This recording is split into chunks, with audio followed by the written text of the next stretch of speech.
Hi, welcome to episode 2 of Ask Thomas George. So the questions this week are all posted on the Electro Music Production group. So if you want your question answered for next week, just remember to post on the group. So let's just jump straight in. So the first question is from Jeremy, and he's basically asking for a decent string sample for Contact that has nice soft and quiet dynamics and swells. And my answer to that is try and use real string players if you can. Even if it's just a violin or a viola or a cello, just the one, not the whole lot, it will make your strings sound so much better. Sampling is pretty good on Contact, don't get me wrong, but the real thing is, yeah, loads better. If you don't know any string players, I recommend befriending as many string players as you can, maybe working on your persuasion skills and actually kind of making them your friends. Or if you can't do that, post in a few different groups, chat to a few string players there, and maybe offer to record their string quartet for free. And in exchange for that, they play in some of your tracks, so it's kind of win-win. But yeah, real strings are so much better than samples in my opinion. Next question is from Anton, and that is any mixing tips. That's quite a broad question, to be honest, Anton. But I'd say try use different pairs of speakers to listen to your mix. Like here, there's 2 different sets of speakers.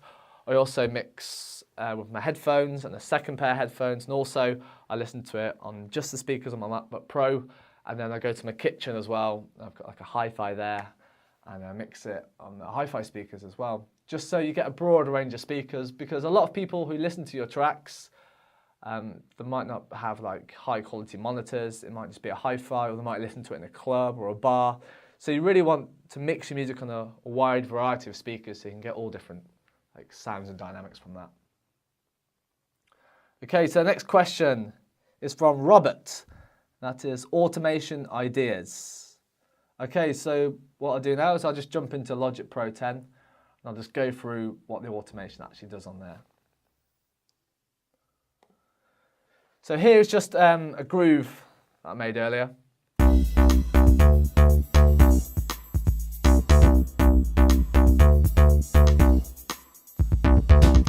Okay, so I'll just tell you what automation does. Automation basically just links up to other parts of the program. So it could be just open automation. So it could be the volume, and obviously this makes the volume louder or quieter. And this is the time frame. So when it gets to bar 2, it's going to get obviously quieter or louder depending on where it goes. There's other stuff like pan, which obviously pans to the different sides of the speakers.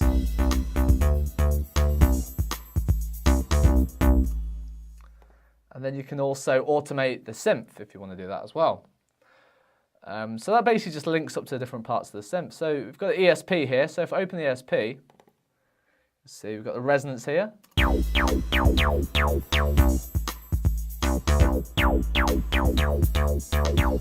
So we can just link it up to that. It's really simple. So just click on the drop down menu, go to ESP.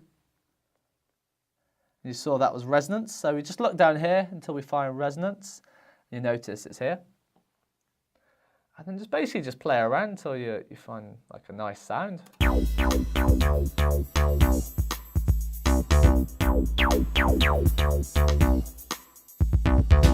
A lot of these you might not know what they actually mean. Like for example, you might be like POS bender range. But the best thing when there's something that you don't know, just have a play around with it. It doesn't really hurt if something goes wrong. You can just hit Command Z and undo it. It's absolutely fine. So yeah, the best thing to do with automation is to just play around. Have a look at the synth if you want to automate the synth. Have a look at which part is. So there could be chorus there. Let's just jump in once more and go on ESP here and go all the way down till you find chorus, which is here. And then that's the rate of the chorus, how much chorus you get.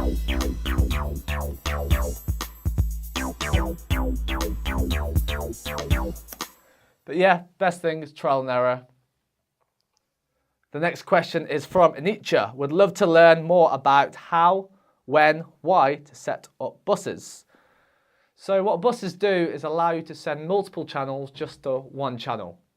You can also control the amount you want to send to this one channel or bus.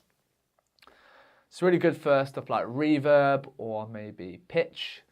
I use it for vocals a lot of time. If I want to add a vocal harmony, I might put a pitch on there as well and add that. But reverb's kind of the main one you use buses for. Let's just jump on Logic Pro again. I'll show you how to bus on there. So we've got the track from before. Just open up the mixer.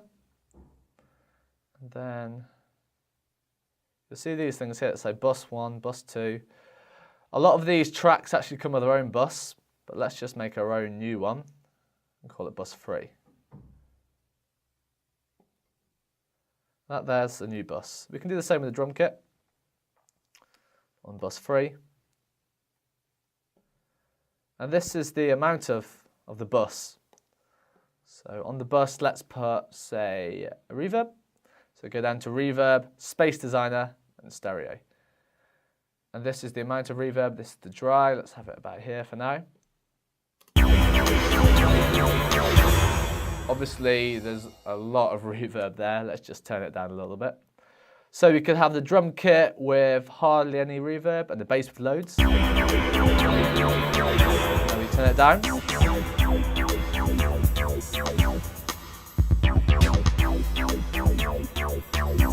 So what a bass does, it just allows you to put all the instruments through one effect.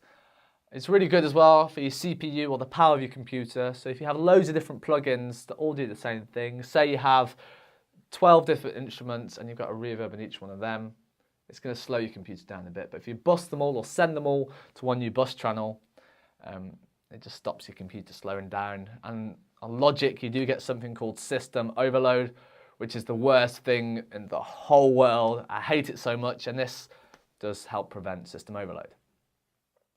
Okay, the next question is from Klaus.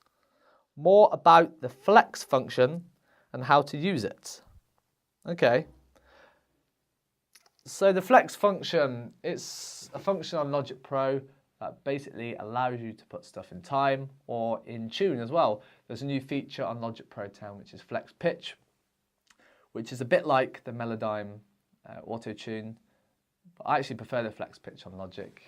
It's a bit easier to use. Say for example you're working with a singer, they didn't quite get the note quite right, you can actually flex the pitch and find the exact note and bang it on there. Same with the rhythm, it's flex pitch. Basically flex time is like quantizing but for audio. I'll show you on Logic as well. So let's just find a loop. Okay, let's just find electric arpeggio. Okay, so solo these. Oh.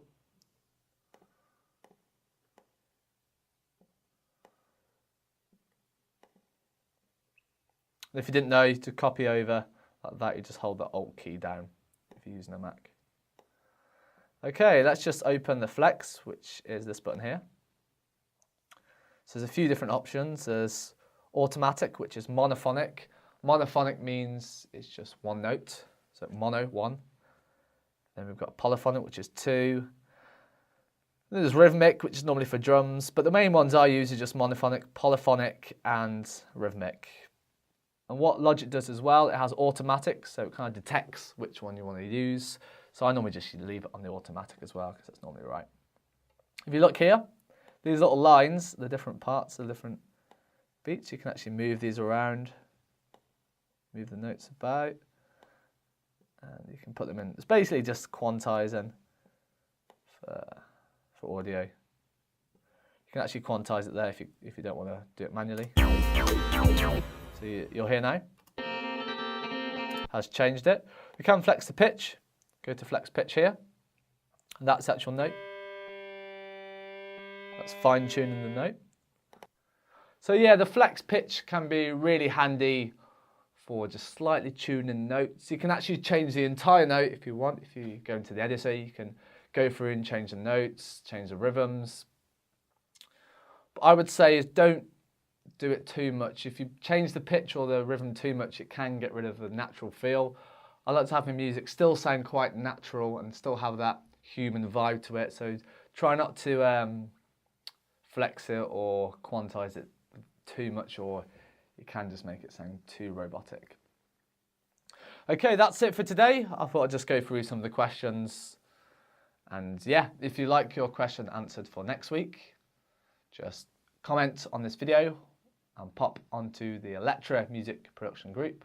I'll try and answer your question for next week. I'll catch you next time.